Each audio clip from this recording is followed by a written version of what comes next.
Hey everyone! So before I get into the heart of this message, I have a few announcements that I want to make.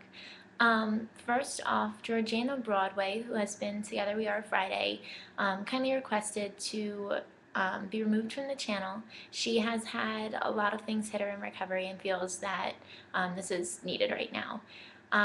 So we're sad to say goodbye to Georgiana, but we do have a new member who will be taking her place on Fridays.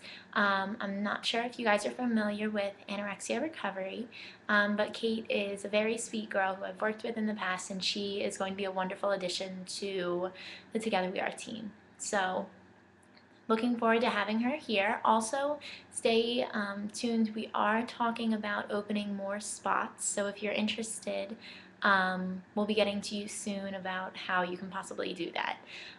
So just keep a lookout. Okay, so this week the topic is about body image.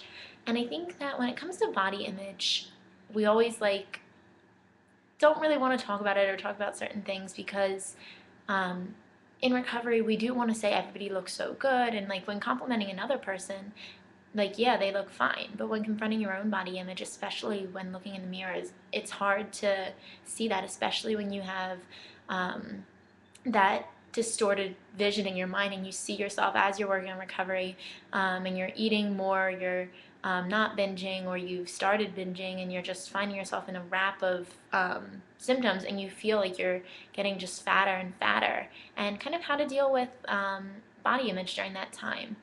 The one thing that really hit me this past week, I was talking with my one friend who just she helped me so much. I had so many revelations this past week. It was the best. But we were talking about how the mirror is just so pointless because of how triggering it can be. And I think that that is something to look at. When you see where you're at in recovery, pointing out triggers are so important because they help you refrain from slipping into a relapse or even just a lapse, something that um, could mess with your recovery and make you suffer even more with your eating disorder. And I think that as you work on recovery, pointing out those triggers and looking at them is so important. And one thing that hit me was like the mirror. That's one of the biggest triggers for so many people, because I might be eating healthily, I might feel that physically I feel strong, I feel fit, but when you look in the mirror, when I look in the mirror, I know that I have problems seeing what's really there and what's not, because the mind does like to distort itself, which is basically what all Ed does, is he likes to manipulate things and contort it and twist it so that he will remain your go-to guy. Um, but I think the important thing at looking at this is recognizing that the mirror can be triggering, especially when dealing with body image, because when you look at it, it's hard to see what's really there. And I think that body image has become such a big part of recovery and seeing it, and it has, as all of us know, eating disorders have nothing to do with food, yet they have everything to do with food. And I know that's one of the most contradictory statements ever, but it is. It's completely true. It has nothing to do, but yet everything manifests itself through food. And so body image can be really tough to deal with, but I think the most important thing is recognizing the triggers. If it triggers you to have your 6 mirrors in your room, get rid of them, move them.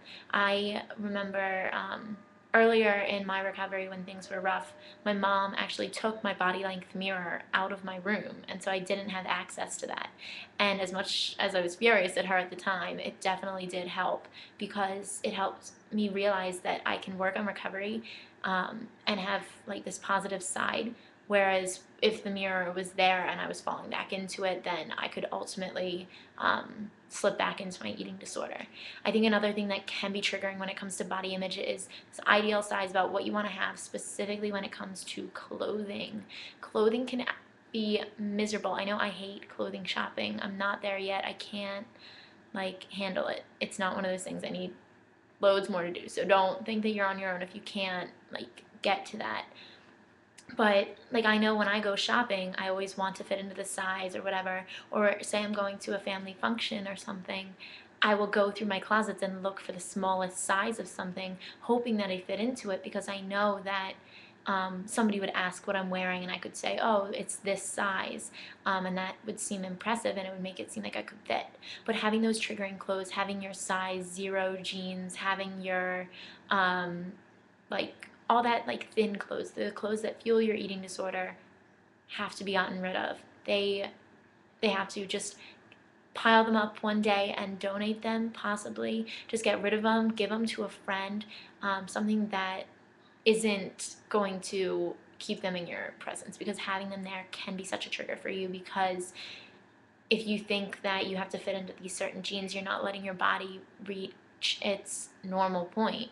And everybody has a set weight point where um, when you eat properly, you just maintain weight, which has been one of the weirdest things to see in recovery and like learn about, because like I always thought like, no, that's not going to happen. You're going to gain like 60 pounds if you ate anything the day before.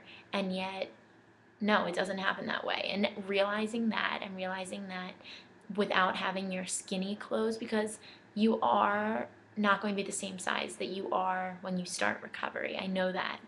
But it really depends on the person. It really depends on what happens, what's going on in recovery. But having those smaller clothes can be so triggering, and continue to give you this negative body image, because it's promoting the idea that you should be able to fit into the clothes.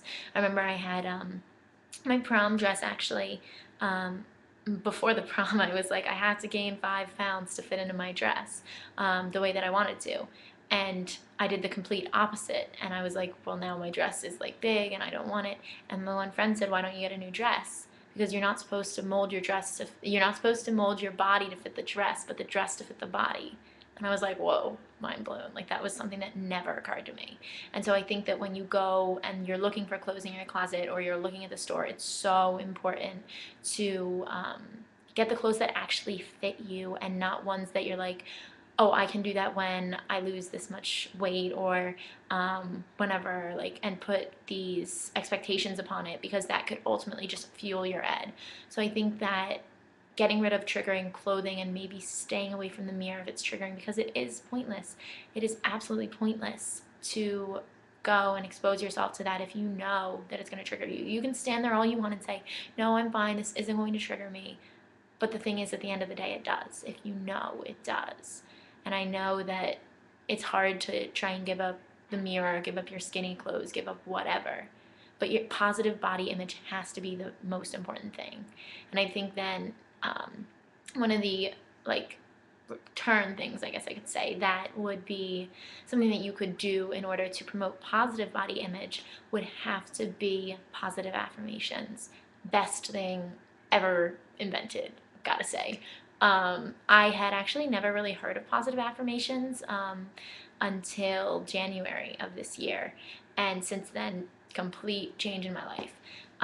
One thing that I always like to do is just like, we often fixate upon like the negative things about our body that we don't like. But positive affirmations are just complimenting yourself, saying like different things, whether it be about your personality, showing that you're not just a physical body that can fit into this clothes or whatever, but you're a person who may be caring, compassionate, understanding, loving, kind, whatever. Also, there are wonderful, fabulous things about your body, and it's so important to like recognize those and like kind of pointing them out each day, and pointing out things that you like about yourself physically can really help with positive body image, because it shows you that you might not be comfortable with your entire body, but you are made up of some pretty cool parts, which differ for everybody. So, but yeah, so I think that that's what I have to say. Stay away from the mirror if you know it's triggering. Stay away from your skinny clothes. Get rid of them. Get them out of the house, and continue to put positive affirmations in your life, because they are amazing, and gotta say, love them to death. But yeah, I find that hysterical. I have positive affirmations in my car, and the the girl that I drove to school, she just like would sit there and chill, and I'm like, yeah, let's pretend I don't have those affirmations there, but it works. So the topic, the question of this week is, what is your favorite book? I'm actually a livid reader. I love reading. It's like the best thing ever. So I have like my favorite book for different genres, if that works. My favorite memoir that I've read would have to be Madness, A Bipolar Life by Maria Hornbecker. She talks about her battle with bipolar, and it's just absolutely amazing. Loved it to death. But I really like Maria's writing style. Then I love the book 13 Reasons Why, which is a psychology book, but it's a fiction book in which one girl had committed suicide and leaves a series of tapes for her, for these people, 13 people, explaining the 13 reasons why she killed herself. And if you get the tapes, you're supposedly one of the reasons. So that's an interesting one. I am a huge lover of the classics. I loved Little Women, and I loved by Jane. Little Women by Jane. No, I don't know who wrote Little Women. That's awkward. But Little Women, and then The Scarlet Letter by Nathaniel Hawthorne. Amazing. Love them so much. And then I just love I legit just love every genre. My favorite just fun fictional book I think would have to be The Storyteller's Daughter, which is the story of Scheherazade, and it's all about storytellers, and it's amazing. So definitely check that out. It's kind of like a kidder book, but it's really cool and I love it. Yeah, okay, so I can't wait to hear what the other girls have to say on body image and their favorite books. Also, stay tuned for more information about joining the channel, and make sure to give Kate a warm welcome on Friday when she posts her first video. So this is the end, guys. I hope that all of you are well, and I hope that as you guys are getting ready for summer, you're getting excited and not worried. But next week we will be having a summer tailored topic, so definitely something good to get us into the year. Okay, I'll talk to you soon, guys. Bye.